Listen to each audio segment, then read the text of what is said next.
কিন্তু নিজের অবদান বলতে কি আরেকজনের অবদানের উপরে হাতুড়ি পেটানোর অধিকার কাউকে দেওয়া হয়। তিনি পার্সোনালি আমাকে হার্ট করেছেন।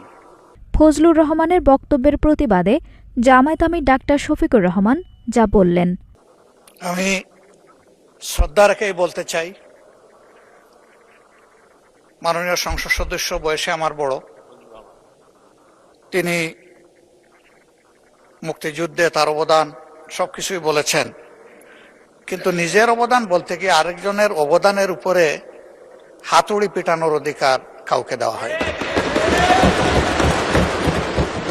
তিনি পার্সোনালি আমাকে হার্ট করেছেন।